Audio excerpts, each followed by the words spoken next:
je suis content parce que techniquement, le gouvernement perd la majorité, ce qui devrait rapprocher sa fin, en fait. Donc, si vraiment elle quitte, eh bien, on peut envisager que le gouvernement en fait tombe relativement dans les prochaines semaines, après, en tout cas après la fin des vacances parlementaires.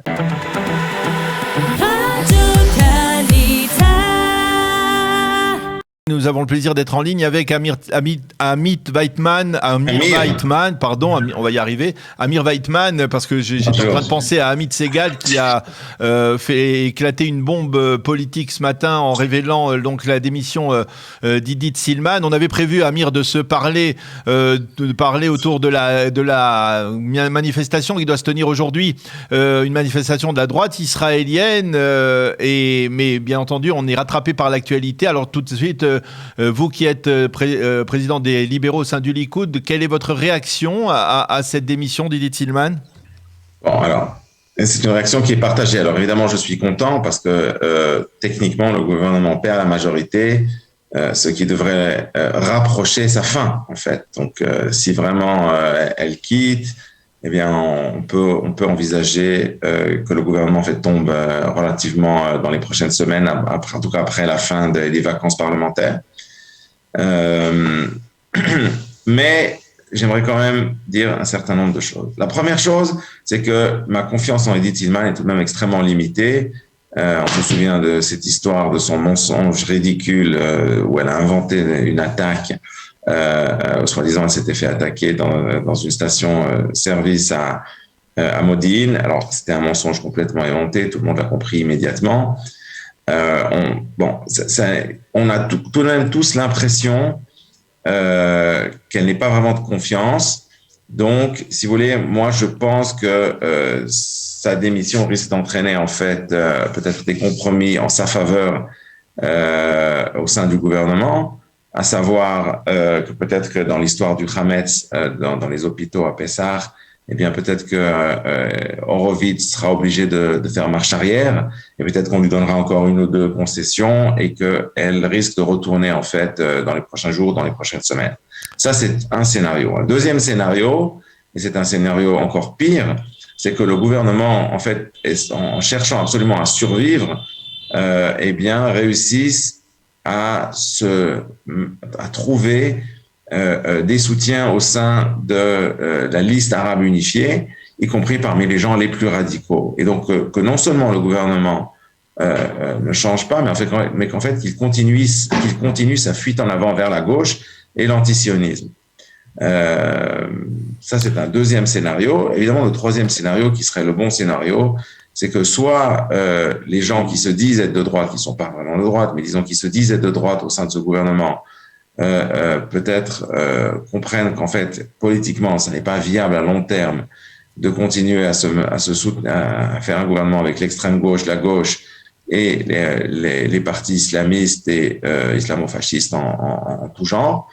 Et par conséquent, qu'ils reviennent à droite. Ça, ce serait une bonne chose. Malheureusement, je n'ai pas l'impression que ça va se passer, vu que ce sont des gens, en particulier ça, qui préfèrent en fait qui se sont tellement monté la tête, on va dire, avec leur haine personnelle, leur vendetta personnelle contre Netanyahou.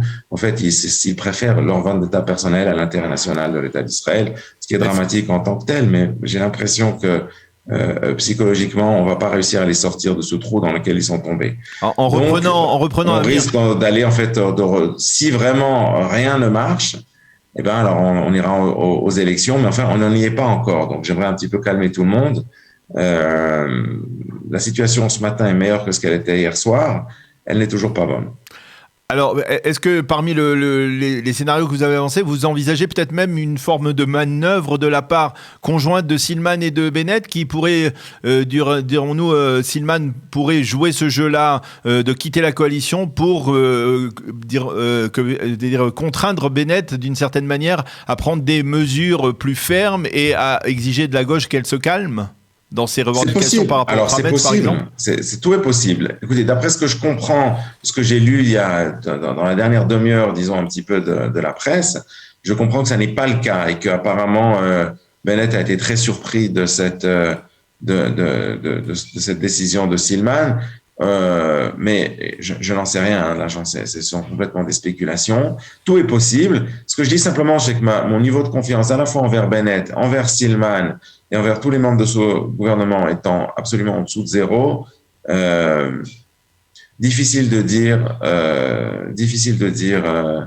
ce qui va se passer. Mais je pense qu'il faut encore être extrêmement prudent avant de sortir le champagne. Alors, comme je le disais, nous avons sollicité pour parler de cette manifestation qui doit se tenir aujourd'hui devant les bureaux du Premier ministre, une manifestation de la droite qui est considérée comme le grand rassemblement de l'opposition de la droite israélienne, avec la présence exceptionnelle de Binyamin Netanyahou. Alors, est-ce que l'on peut supposer légitimement que cette annonce de Didi Tillman va apporter un coup de fouet, on va dire, aux militants de la droite israélienne et qu'ils vont se rassembler plus massivement ? Alors probablement, oui, je pense qu'il y a clairement clairement de l'optimisme là, ce matin, puisqu'on a l'impression quand même que le gouvernement a des difficultés, donc ça devrait motiver plus de gens à aller à la manifestation, probablement. L'intitulé de cette manifestation, c'est Israël Medam Mehmet, c'est-à-dire qu'Israël saigne avec ses attentats terroristes. Est-ce que, quelque part, on peut dire que Binyamin Netanyahou aurait eu d'autres solutions à proposer que celles que Bennett et Lapid ont proposées pour lutter contre le terrorisme ? Alors écoutez, d'abord, moi je ne suis pas un spécialiste du terrorisme, donc j'essaie d'être prudent à ce niveau-là. Mais disons, on comprend tous que dans un gouvernement qui est dépendant des voix du mouvement islamique, il n'est pas toujours facile de prendre des mesures qui devraient être prises pour faire face au terrorisme, puisque en fin de compte, on a des terroristes au sein de la coalition, des soutiens aux terroristes plus précisément, et donc il y a tout un tas de choses qui pourraient probablement et qui devraient être de mesures qui devraient être prises et qu'il est difficile politiquement de prendre parce que ça met en cause l'intégrité politique du gouvernement. Donc ça, c'est clair. Maintenant, de nouveau, au niveau purement technique et militaire et des forces de sécurité, moi, je n'ai aucune compétence particulière pour parler du sujet. Est-ce que on peut dire que la droite israélienne est organisée aujourd'hui, si par exemple elle devait dans les prochains mois envisager un retour au pouvoir, ou finalement elle est démobilisée, cette droite israélienne ? Non, je n'ai pas du tout l'impression qu'elle est démobilisée.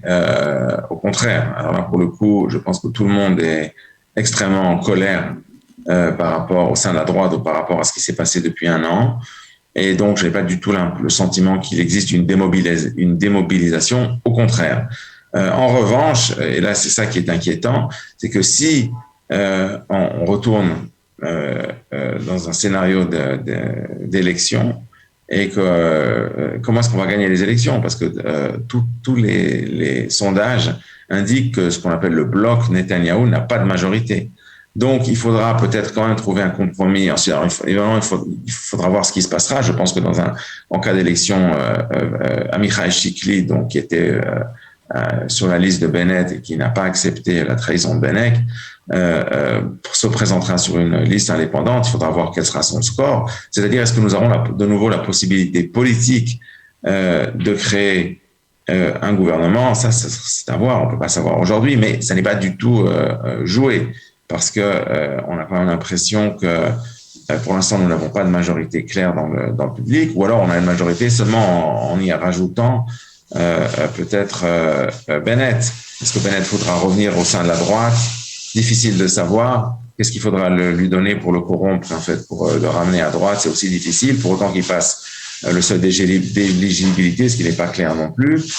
Il y a aussi du côté SAR, est-ce qu'ils vont s'unifier ? Enfin, il y a énormément de choses qui sont complètement inconnus aujourd'hui. On peut pas du tout savoir et du côté de Binyamin Netanyahou, alors que l'on voit que le procès, finalement, le témoin à charge, Shlomo Filber, eh bien, révèle effectivement apparemment des développements plutôt problématiques pour le Premier ministre. Vous pensez qu'il pourrait encore conduire la droite israélienne pour former un gouvernement, ou alors dans de prochaines élections ?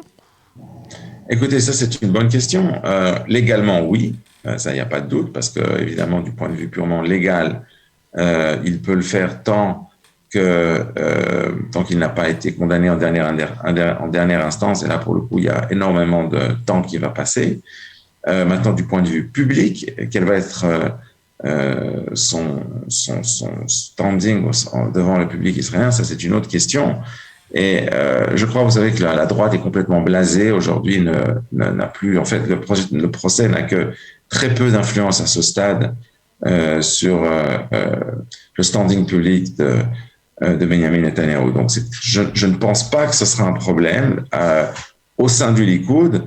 En revanche, c'est vrai que faire un gouvernement pour faire un gouvernement, il faut des partenaires. Et plus Netanyahou s'enfonce dans des problèmes juridiques, plus c'est difficile de lui trouver des partenaires politiques. Surtout qu'après ce qui s'est passé avec Bennett, c'est quand même difficile de voir Bennett retourner à droite. Donc on n'est pas sorti de l'auberge, pour vous dire franchement. Je ne sais pas. Bien malin qui pourra dire comment on va sortir de cette crise politique. Peut-être qu'il faudra que Netanyahou se présente, qu'il amène 35 mandats au Likoud, ce qu'il fera, je pense, la prochaine fois, ou pas loin.